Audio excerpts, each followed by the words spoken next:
ಏರಾಳವಾದ ಮರಳು ಸಿಗ್ತಾ ಇದ್ರು ಕೂಡ ಇವತ್ತು ಬಡವರು ಸುಮಾರು 30,000-40,000 ರೂಪಾಯಿ ಕೊಟ್ಟು ಮನೆ ಕಟ್ಟುವಂತಹ ಪರಿಸ್ಥಿತಿ ಬಂದಿದೆ ಈ ಹಿರಿಯೂರು ತಾಲೂಕಿನಲ್ಲಿ.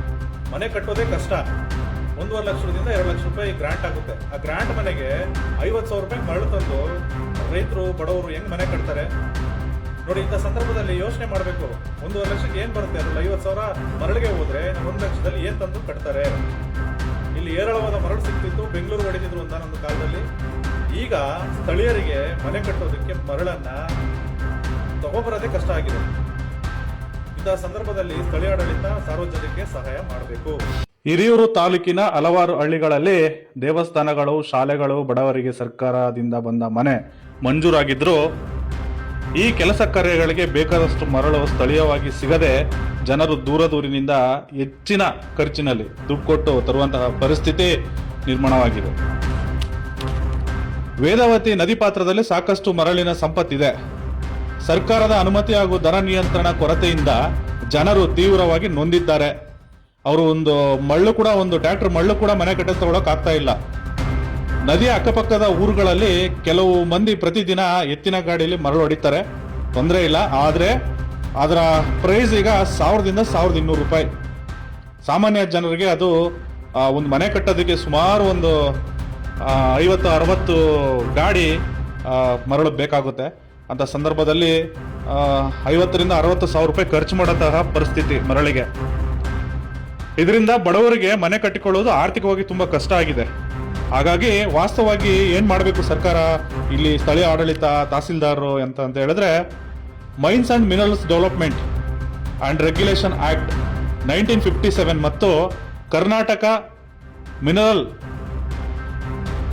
ಕಾನ್ಸಿಕ್ವೇಷನ್ ರೂಲ್ಸ್ 1994 ಅಡಿಯಲ್ಲಿ ಸ್ಥಳೀಯರಿಗೆ ತಮ್ಮ ಸ್ವಂತ ಮನೆ ಕಟ್ಟಿಕೊಳ್ಳೋ ಶಾಲೆ, ದೇವಸ್ಥಾನ ಅಥವಾ ಸಾರ್ವಜನಿಕ ಉಪಯೋಗದ ಕಟ್ಟಡಗಳಿಗೆ ಮರಳನ್ನ ತಾತ್ಕಾಲಿಕ ಪರವಾನಗಿ ಪಡೆದು ಉಪಯೋಗ ಮಾಡಬಹುದು.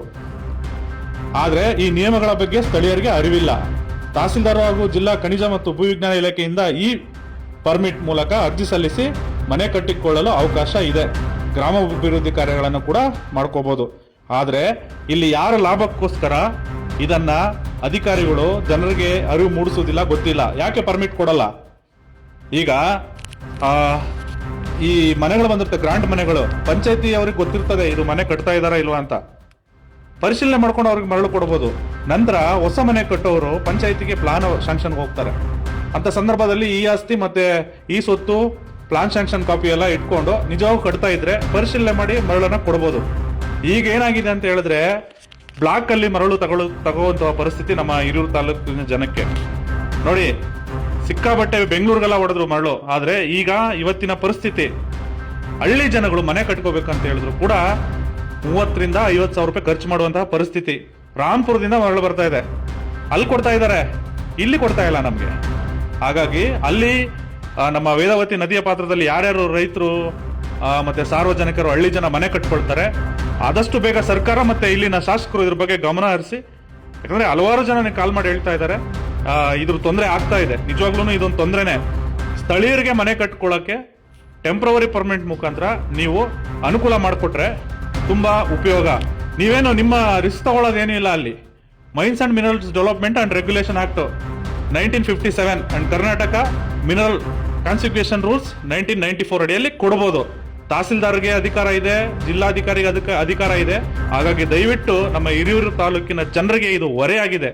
ಸಾಮಾನ್ಯ ಜನರು ಇವತ್ತು ಮನೆ ಕಟ್ಕೊಳ್ಳೋಕೆ ಕಷ್ಟಪಡ್ತಾ ಇದ್ದಾರೆ. ಹಾಗಾಗಿ ದಯವಿಟ್ಟು ಇದೊಂದು ಅನುಕೂಲವನ್ನ ಇಲ್ಲಿಯ ಸ್ಥಳೀಯ ಆಡಳಿತ ಮಾಡಿಕೊಡ್ಬೇಕಾಗಿ ಪವರ್ ಫೋಕಸ್ ನ್ಯೂಸ್ ಕಡೆಯಿಂದ ನಾನು ನಿಮ್ಮನ್ನ ವಿನಂತಿ ಮಾಡ್ತಾ ಇದ್ದೀನಿ. ನಮಸ್ಕಾರ.